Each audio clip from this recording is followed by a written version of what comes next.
The quantum miners and the Council's dilemma. The alarm shrieked through the Grand Assembly Hall of the Galactic Unity Council, a sound that had not been heard in over 3 centuries.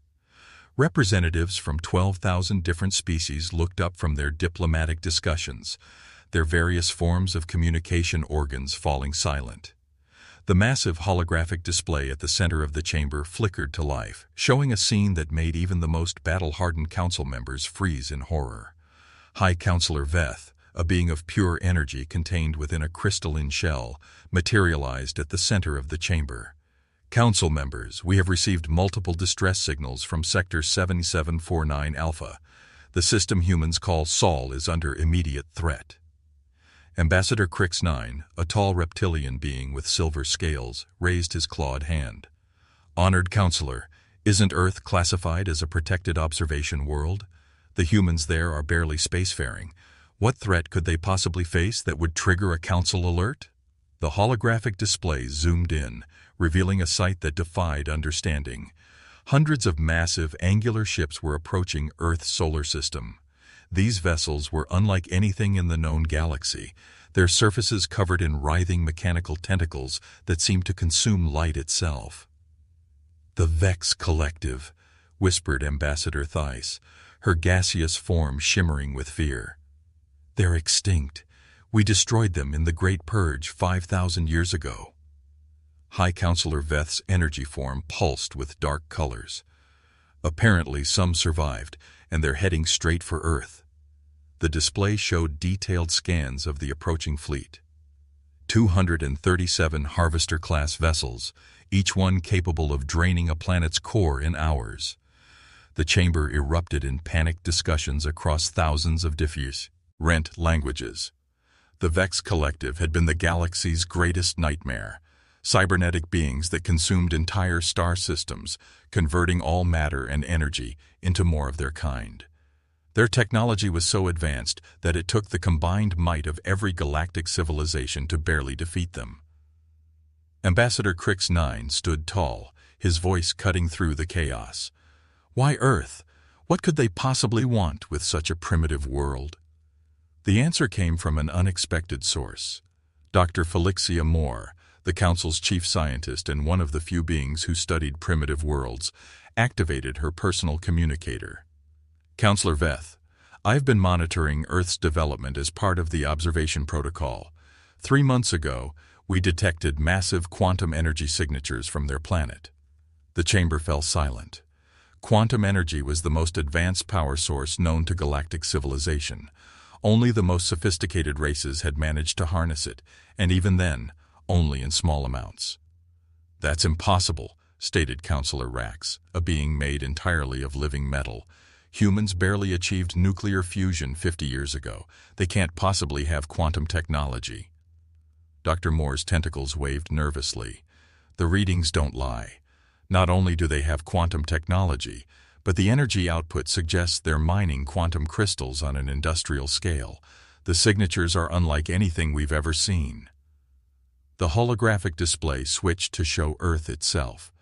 Across the planet's surface, massive mining operations were visible. Enormous crystalline structures jutted from the ground, pulsing with brilliant quantum energy. The operations were everywhere. In the Sahara Desert, the Australian outback, the Antarctic ice sheets, even underwater facilities in the deepest ocean trenches. "How many mining sites?" asked High Counselor Veth. "Over 15,000 of research. Active sites," Dr. Moore replied, her voice filled with amazement, "and the energy output of each one exceeds our most advanced quantum reactors by a factor of 10 times. Ambassador Crix-9's scales darkened with concern. "The Vex must have detected these signatures. Quantum crystals are their primary food source. If Earth has that much quantum energy, they'll drain every crystal and leave Earth a lifeless husk," finished Counselor Rax grimly. The display showed the Vex fleet drawing closer to Earth's outer planets. Their ETA was less than 6 hours.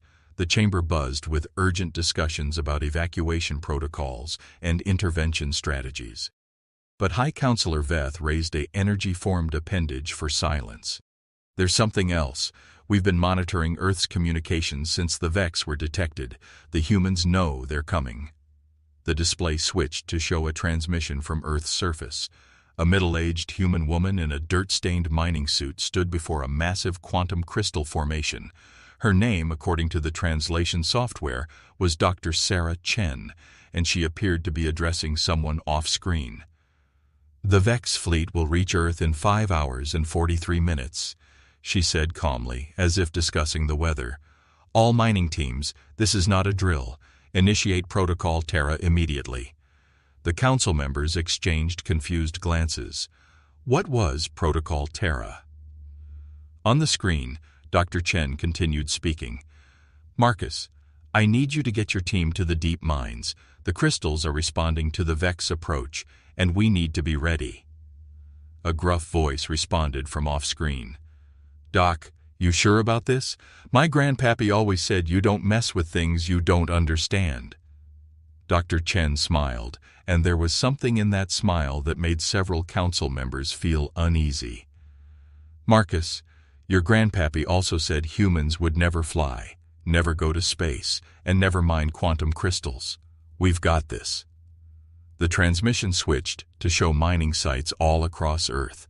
Thousands of humans were working frantically, but not to evacuate. Instead, they were connecting their quantum mining equipment together in vast networks, creating patterns that spanned entire continents. Dr. Moore's scientific instruments were going crazy with readings. "Counselor, the quantum energy signatures from Earth are multiplying exponentially. It's as if they're linking all their mining operations together into a single network." "That's suicide," stated Ambassador Theiss. "Connecting quantum crystals in a network like that could create a chain reaction that would tear apart the planet's quantum structure." But on the screen, the humans continued their work with calm determination. Dr. Sarah Chen walked through one of the mining facilities, checking equipment and speaking with her team. "Remember, everyone? The crystals respond to our emotional state. Stay calm, stay focused, and trust the network." One of the younger miners, a man who couldn't have been more than 25, looked nervous. "Dr. Chen, what if this doesn't work? What if the Vex are too powerful?" Dr. Chen placed a hand on his shoulder. "Tommy, do you remember what my grandmother used to say? Humans are like quantum crystals. The more pressure you put on them, the more energy they produce. The Vex are about to learn what that means." The council chamber was now in complete chaos. Representatives were arguing about intervention, evacuation, and the implications of humans having quantum technology. But High Counselor Veth was focused on something else entirely. "Dr. Moore, run a deep scan on those quantum signatures. I want to know exactly what the humans are doing." The scientist's appendages moved rapidly over her instruments. After several minutes, she looked up with an expression that would have been terror if her species was capable of such emotions.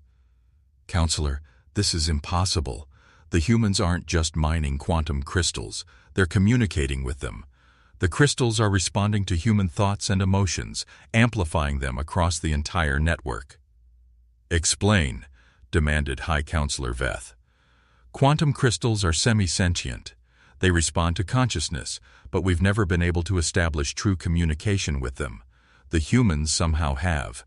Not only that, but they've created a planet-wide quantum consciousness network. Every crystal on Earth is connected, and every human miner is linked to the network." The implications were staggering. The Council had spent millennia trying to unlock the full potential of quantum crystals, never realizing that the key was consciousness itself. On the display, the Vex fleet had reached Earth's outer atmosphere. The massive ships began extending their harvesting tentacles, preparing to drain the planet's quantum energy. But as they did, something unexpected happened. Every quantum crystal on Earth began to glow brighter. The mining sites that had been pulsing with gentle blue light suddenly blazed with brilliant white energy, and in that light, something else became visible. The quantum network wasn't limited to Earth. Lines of energy, invisible until now, stretched out from Earth's surface into space. They connected to other points of light scattered throughout the galaxy.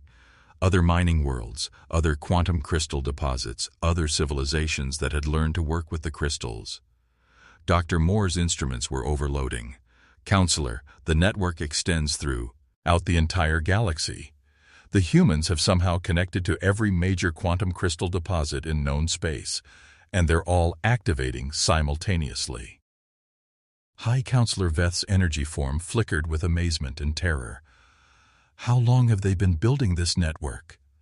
Based on these readings, at least 50 years, since they first discovered quantum crystals. The display showed the Vex fleet hovering over Earth, their harvesting beams reaching down toward the planet's surface. But as the beams made contact with the quantum crystals, something went wrong. Instead of draining the crystal's energy, the beams began to glow with the same brilliant light. Dr. Sarah Chen's voice came through the communications array, now addressing not just her team, but apparently the entire galaxy. This is Earth calling all mining worlds. We've got some uninvited guests who want to take our crystals. What do you say we show them what happens when you mess with miners? The Underground Network and Galactic Revolution. The response to Dr. Chen's call was unlike anything the Galactic Council had ever witnessed. Across the galaxy, on thousands of different worlds, quantum mining operations began activating. The network that Earth had secretly been building for 5 decades suddenly revealed itself in all its impossible glory. High Counselor Veth's crystalline form pulsed rapidly as data flooded in from across the galaxy. This is impossible. The humans have been in contact with mining operations on worlds we didn't even know had quantum crystals. Ambassador Crix 9 pointed at the holographic display with one of his clawed hands. Look at Kepler 442b. We classified that world as uninhabitable 300 years ago. But there are quantum signatures there, responding to Earth's call. The display showed mining worlds throughout the galaxy lighting up like stars. Each one was operated by different species, some that the Council knew, others that had remained hidden in the depths of space. But all of them were connected to Earth's network, all of them responding to the human call for help. Dr. Moore's scientific equipment was producing readings that defied everything known about quantum physics. Counselor, the energy output from this network is beyond measurement. It's as if the humans have turned the entire galaxy into a single quantum computer, with consciousness as the processing power. On Earth, the Vex Collective was discovering that their prey was not as helpless as expected. Their harvesting beams, designed to drain quantum energy, were instead being fed more energy than they could handle. The mechanical tentacles of their ships began to glow and spark as power flowed backwards through their systems. Commander Zex Prime, the cybernetic leader of the Vex fleet, transmitted on all frequencies. Impossible. The primitive species cannot resist our harvesting technology. All quantum energy belongs to the collective. Dr. Sarah Chen's response came not just from Earth, but from every connected mining world in the galaxy simultaneously. Sorry, but we've got a different opinion about that. See, the thing about humans is we're really good at 2 things, digging holes and being stubborn about it. The Council watched in amazement as the human miners on Earth continued their work with calm determination. Despite facing the most feared enemy in galactic history, they showed no panic, no fear. Instead, they worked together with the efficiency of a species that had spent millennia learning to cooperate under pressure. Marcus Rodriguez, the gruff miner who had spoken earlier, was now deep underground in one of Earth's largest quantum mines. His voice came through the network, addressing miners across the galaxy. All right, everybody, my daddy taught me that when someone tries to take your stuff, you make them regret it. These metalheads want our crystals. Let's give them more than they can handle. What happened next would be remembered as the moment the galaxy changed forever. Every quantum crystal connected to the network began to resonate at the same frequency. The energy didn't just flow between Earth and other mining worlds. It amplified. Each crystal fed energy to every other crystal, creating an exponential increase in power that defied the laws of physics as the Council understood them. The Vex ships, designed to absorb and process quantum energy, found themselves facing an infinite feedback loop. Their harvesting beams couldn't shut off, and the energy flowing into their systems was increasing beyond their ability to contain it. "The Vex ships are overloading," reported Dr. Moore in amazement. "The humans have turned their own technology against them." But it wasn't just about overwhelming the Vex with energy.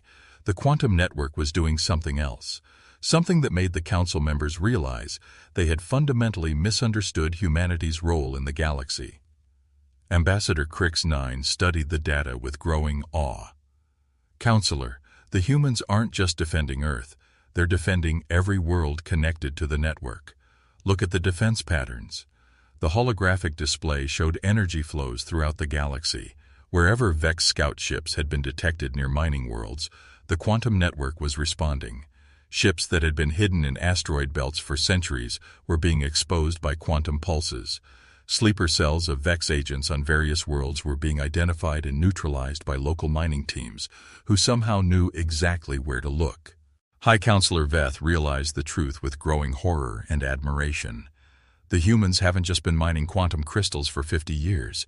They've been using them to create a galaxy-wide early warning and defense system. Every mining world connected to the network has been protected without even knowing it. Dr. Sarah Chen's voice came through the communications array again, and this time she seemed to be addressing the Council directly. "High Counselor Veth, Ambassador Crix 9, I know you're listening. We need to talk after we finish dealing with these metalheads." The Council members looked at each other in shock. The humans knew about the Council's monitoring. They had known all along. On the display, the first Vex ship began to break apart as its systems overloaded. The harvesting tentacles, gorged with more energy than they were designed to handle, began to melt and snap off. The ship's cybernetic hull, which had survived battles with entire galactic fleets, cracked and split as quantum energy tore it apart from the inside. Commander Zex Prime transmitted one final message before his flagship exploded in a brilliant flash of quantum energy. "This does not end with us. The collective remembers. The collective endures." But his words were answered by voices from across the galaxy. Human miners, alien diggers, robotic excavators, and beings the Council had never encountered. All of them connected through the quantum network, all of them speaking in unison. "So do we." The remaining Vex ships, seeing their commander's vessel destroyed and their harvesting beams useless, attempted to retreat. But the quantum network had other plans. Energy pulses from mining worlds throughout the galaxy reached out like invisible hands, tracking every Vex ship as it tried to flee. The network that had been built for mining and communication had become the galaxy's most effective defense system. Within hours, the entire Vex fleet was destroyed, not by weapons of war, but by the combined will and stubbornness of miners who refused to give up their crystals. In the aftermath, as the energy signatures across the galaxy began to calm down, High Counselor Veth opened a direct communication channel to Earth. Dr. Sarah Chen appeared on the screen, now standing in what appeared to be a vast underground chamber filled with quantum crystals. She was no longer alone. Miners from different species stood beside her, all connected to the network that had saved the galaxy. "Counselor," she said with a tired but satisfied smile, "I think it's time we had a proper introduction. Humanity has been the galaxy's unofficial mining and defense contractor for 50 years now. We figure it's time to make it official." Ambassador Crix 9 stepped forward, his scales shimmering with respect. "Dr. Chen, on behalf of the Galactic Unity Council, I must ask, how did you know about the Vex? How did you know to build this network?" Dr. Chen's smile widened. "Ambassador, the crystals told us. See, they remember everything. Every civilization that's mined them, every threat they've faced, every time someone tried to use them for destruction instead of creation. When we learned to listen to them, really listen, they shared their memories with us." The implications were staggering. The quantum crystals weren't just power sources, they were repositories of galactic history and knowledge. "The crystals remembered the Vex," Dr. Chen continued. "They remembered how the collective consumed entire worlds, how they turned quantum energy into weapons of destruction. So when humans started mining 50 years ago, the crystals tested us. They wanted to know if we would use their power to create or destroy. "And what did they find?" asked High Counselor Veth. Marcus Rodriguez stepped forward, his mining helmet still covered in quantum crystal dust. "They found out that humans are too stubborn to quit, too curious to stop learning, and too community-minded to leave our neighbors hanging. When the crystals showed us there were other miners out there, other folks just trying to make a living digging holes, we figured we better help them out." The council chambers fell silent as the full scope of humanity's achievement became clear. Not only had they mastered quantum crystal technology decades ahead of schedule, but they had used it to create the galaxy's first truly cooperative defense network. Dr. Moore spoke up, her scientific mind reeling. "The network you've created, it's not just a communication system or a defense grid. It's a living representation of galactic consciousness. Every species connected to it contributes their unique perspective and abilities." Dr. Chen nodded. "That's the beautiful thing about mining, Dr. Moore. You never know what you're going to find when you dig deep enough. Sometimes it's crystals, sometimes it's oil, and sometimes it's the solution to keeping the galaxy safe from ancient evils." High Counselor Veth's energy form brightened with understanding and newfound respect. Earth will no longer be classified as a protected observation world. Humanity has earned its place as a full member of the Galactic Unity Council. Moreover, we formally recognize the Terra Protocol Network as the galaxy's primary defense system. "Appreciate that, Counselor," said Dr. Chen. "But we prefer to think of it as the Miners' Union. We've got a galaxy to keep safe, and there's always more work to be done." As the communication ended and the council session adjourned, representatives from 12,000 species began making plans to visit Earth. They wanted to meet the stubborn miners who had saved the galaxy with nothing but determination, quantum crystals, and an unshakable belief that no job was too big if you had the right tools and enough people willing to dig. The galaxy would never be the same, and in mining camps throughout the cosmos, from the deepest caves to the highest asteroid belts, miners continued their work, no longer alone, but connected by a network of crystal and consciousness that ensured no world would ever face the darkness alone again.